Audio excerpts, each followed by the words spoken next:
할렐루야, 관계 성도 여러분, 지금은 3월 2일 화요일 새벽 예배 시간입니다. 우리 함께 사도신경으로 우리의 신앙 고백하겠습니다.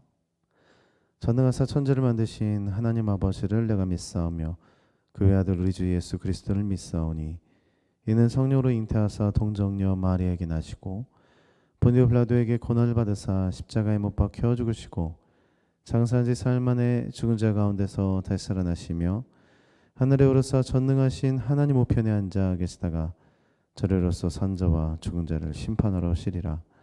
성령을 믿사하며 거룩한 공예와 성도가 서로 통하는 것과 죄를 사해 주시는 것과 몸이 나이 사는 것과 영원히 사는 것을 믿사옵나이다. 아멘. 오늘 우리가 읽으실 하나님의 말씀은 예레미야 10장 6절에서 11장 20절까지 말씀입니다. 예레미야 10장 6절에서 11장 20절까지 말씀입니다. 저는 예레미야 11장의 말씀을 가지고 잠시 말씀 전할 텐데요. 흔히 남자들이 이제 군대를 가지 않습니까? 이제 저도 군대를 갔다가 그 전경으로 착출이 돼가지고 흔히 그 전투 경찰이라고 불리는 전경 생활을 했습니다. 근데 전경 생활을 하면서도 또 어떻게 하다 보니까 파출소에서 거의 1년 6개월 정도의 시간을 파출소에서 이렇게 지내게 되었는데요. 경찰 생활을 하다 보니까 참 이렇게 가지각색의 일들을 겪게 되었었습니다. 그도 그럴 것이 이제 경찰이 만나는 사람들은 두 가지 부류가 있습니다. 첫 번째는 피해자고 두 번째는 범법자입니다. 일반적인 사람을 만날 일이 없죠. 네, 그 중에서도 거의 대부분 범법자들을 만납니다.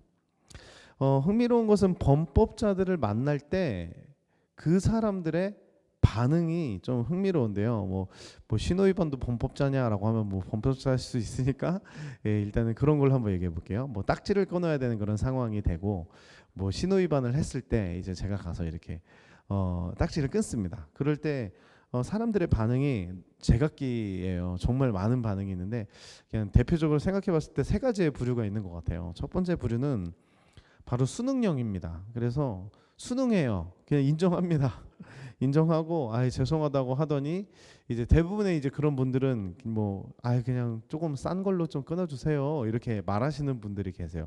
요즘은 될지 모르겠지만 제가 예전에 했을 때는 그 정도는 그래도 좀 이렇게 그렇게 착하신 분들에겐 그래도 이제 어느 정도 이렇게 해드리기도 하긴 했는데 이거 얘기하면 안 되나? 네, 어쨌든 뭐 그러기도 했거든요. 근데 두 번째 반응은 바로 회피형입니다. 그래서 막 뭐 봤냐고 막 증거 있냐고 막 안 했다고 버럭버럭 우기기도 하고 끝까지 시치미를 떼려고 하는 사람인데 뭐 어쩔 수가 없습니다. 뭐 그냥 이렇게 끊어버리면 되고요. 대부분 직접 눈으로 목격을 했기 때문에. 세 번째 이제 가장 많은 반응입니다. 대부분이 이 반응이에요. 거의 뭐 7, 80%가 이 반응인데 뭘까요? 바로 불복형입니다. 불복하는 거예요. 막 오히려 막 인정하지 않을 정도가 아니라 막 이렇게 욕을 하기도 하고요, 막 화를 내기도 하고, 심지어 뭐 실제로 내가 누군지 알아? 막 이런 말 되게 많이 해요. 이런 말 되게 많이 하고요. 뭐 정말 심지어는 전혀 알지 못하는 뭐 제 어머니 막 부모님 욕을 막 하는 막 그런 정말 버릇없는 사람들도 많이 있었습니다. 뭐 신호위반뿐만 아니었습니다. 뭐 수많은 사건들을 접할 때 거의 대부분의 사람들이 불복하는 모습을 보여줘요. 그러니까 자신의 잘못을 인정하지 않을 뿐더러 인정하지 않는 것을 넘어서서 자존심 상해하고 또 화를 내고 또 폭력성을 보여주기도 합니다. 특히나 힘이 많은 남자일수록 더 그런 일이 빈번했던 것으로 기억이 됩니다. 이것이 인간의 특성이라고 할 수 있습니다. 잘못을 지적받으면 그것을 순응하는 것이 아니라 잘못을 지적받았을 때 기분 나빠하고 그리고 그 잘못을 지적한 사람한테 본때를 보여주고 싶은 마음이 생기는 것이 인간의 특징입니다. 오늘 성경 말씀도 마찬가지지만 잘못된 것이 너무 많았던 그 이스라엘 유다에게 예레미야는 말씀을 전했습니다. 그 말씀을 전할 때 하나님의 메시지를 전해야 되는데 그것도 하나님께서 그들을 지적하는 너 이런 것이 잘못됐어 하면서 지적하는 그 내용의 메시지를 전할 수밖에 없었고 예레미야는 길거리 한복판에서 그런 지적하는 하나님의 메시지를 전했던 것입니다. 그때 돌아온 것은 사람들의 순응이 아니고 사람들이 회피하는 정도도 아니고 바로 불복하고 폭력성을 띠는 모습 이었다는 거예요. 그것을 다른 말로 말하면 핍박이었습니다. 그래서 오늘 11장 19절에 보면 이렇게 써 있어요. 저는 도살장으로 끌려가는 순한 어린 양과 같았습니다. 사람들이 저를 해치려고 저 나무를 열매가 달린 그대로 찍어버리자, 사람 사는 세상에서 없애버리자, 그의 이름을 다시는 기억하지 못하게 하자 하면서 음모를 꾸미고 있는 줄을 전혀 몰랐습니다. 라고 세번역 성경에 써 있습니다. 사실 선지자 예레미야에 대한 핍박은 우리가 너무 잘 알고 있습니다. 폭행도 당했고 감금도 당했고 누명도 씌워졌고 심지어 목숨까지 위태로웠었던 수많은 핍박을 받았던 선지자가 바로 예레미야이고, 예레미야의 별명이 눈물의 선지자였던 것은 바로 그가 얼마나 많은 핍박을 받았는지를 보여주는 대목입니다. 그렇습니다. 세상은 힘과 권력으로 운영되고 있습니다. 깨어진 세상은 약자들은 힘과 권력이 많은 자들에게 눌리는 그런 모습을 보여주고요. 강한 자들은 끝없이 강해지고 약한 자들은 더 처절하게 약해지는 것이 깨어진 세상의 운영의 원리입니다. 이런 인간들이 모여있는 도시에서 그리스도인으로서 살아간다는 것은 사실은 쉽지 않다는 것입니다. 힘과 권력이 지배하는 세상에서 그리스도인으로 사는 것은 쉽지 않다는 거예요. 어떤 이들은 사업을 하면서, 어떤 이들은 회사 생활을 하면서, 어떤 이들은 가족 관계 속에서 그리스도인으로서 믿음을 지키는 것만으로도 많은 핍박을 받는 경우들이 허다합니다. 물론 지금 우리가 받는 이 핍박이라는 단어는 어쩌면 과거에 받았었던 핍박에는 사실 우리의 명함도 내밀 수 없을 거죠. 왜냐하면 과거의 핍박은 말 그대로 순교를 각오해야 했었던 핍박들, 실제로 수많은 순교를 당하는 사람들이 정말 너무나 많았던 그 과거의 핍박에 비하면 사실 우리의 핍박은 참 명함 못 내밀 핍박이긴 합니다. 하지만 어려움이라는 것은 객관적인 것이 아니고 주관적인 것이기 때문에 우리가 힘들면 그것도 힘든 거잖아요. 우리도 핍박받으면 그것도 핍박받는 거니까. 근데 신앙생활 하다 보면 그런 핍박을 당할 때 참 하나님 무책임하다라고 느껴질 때가 사실 많이 있습니다. 내가 하나님 이렇게 열심히 믿는데 내가 왜 이런 핍박을 받아야 할까? 내 삶은 왜 나아지지 않는 것일까? 신앙생활 열심히 하는데 세상에서 도태되고 오히려 세상 사람들은 더 잘 되는 것 같고 막 이런저런 수많은 것들을 바라보면서 참 나 이렇게 우리가 신앙생활하는 게 이렇게 핍박이 있을까라고 생각이 드는 경우들이 분명히 있습니다. 근데 사실 여전히 정말 많아요. 정말 가정에서 교회 나오는 것만 해도 핍박을 당하고 신앙생활 하는 것만으로도 막 그런 시부모님이나 아니면 가정의 환경이나 종교의 그런 문제나 때문에 가정 회사에서 굉장히 많은 핍박을 받는 분들이 여전히 너무 많은데요. 그런 분들께 오늘의 이 말씀이 좀 위로가 되었으면 좋겠습니다.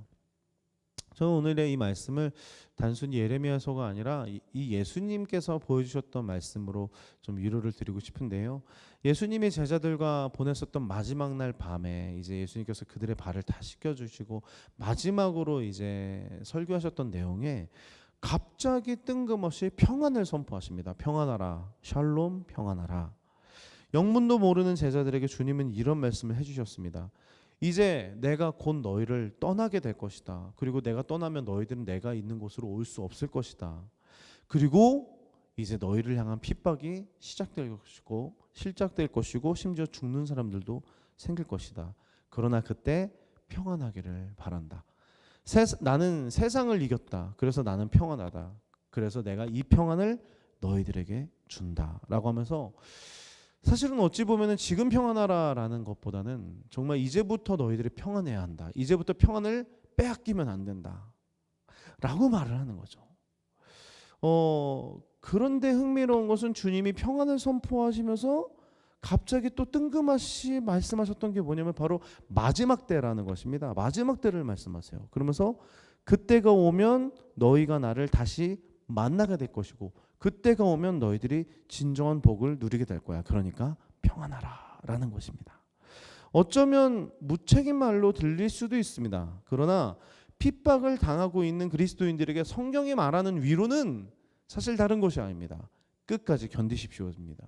무책임한 말로 들릴 수도 있어요. 내가 지금 핍박한테 빨리 해결해 주셔야죠 라고 생각할 수 있어요. 그러나 성경은 항상 말합니다. 끝까지 견디십시오. 평안을 뺏기지 마십시오. 왜요? 그때가 되면 다 갚아줄 것입니다. 말씀을 마무리하면서요. 우리가 어려움 속에서 신앙생활을 하는 이유는 핍박 속에서도 신앙생활을 하는 이유는 하나님의 사랑을 알기 때문입니다. 그리고 마지막 때를 알고 있기 때문입니다. 마지막 때를 안다면 하나님을 놓을 수가 없습니다. 하나님의 사랑을 안다면 하나님을 놓을 수가 없습니다. 그래서 핍박 속에서도 계속 견디며 신앙생활을 하는 겁니다. 그때가 되면 모든 것은 지나간 것이 될 것입니다. 그리고 주님이 우리의 모든 눈물을 닦아주시고 우리를 안아주시고 우리를 위로해 주실 것입니다. 오늘 예레미야도 20절에 이렇게 고백합니다. 그러나 만군의 주님, 주님은 의로운 재판관이요 사람의 생각과 마음을 감찰하시는 분입니다. 저의 억울한 사정을 주님께 아뢰었으니 주님께서 제 원수를 그들에게 갚아주십시오. 제가 그것을 보기를 원합니다. 굉장히 인간적인 기도지만 그만큼 예레미야가 얼마나 어려웠는지 나타내는 고백입니다. 하루하루가 때로는 견디기만큼 힘들 수도 있습니다. 그러나 우리가 예수님이 주신 평안을 소유했으면 좋겠습니다. 그리고 승리했으면 좋겠습니다. 왜요? 결국에 우리는 승리할 것이고 결국에 주님은 갚아줄 것이기 때문입니다.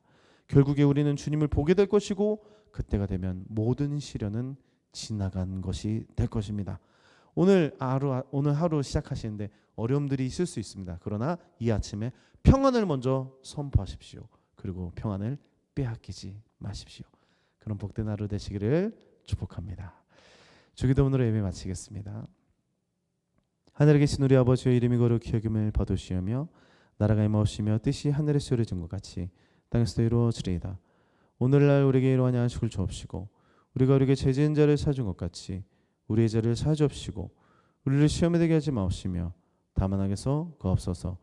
대개 나라와 권세와 영광이 아버지께 영원히 있사옵나이다. 아멘.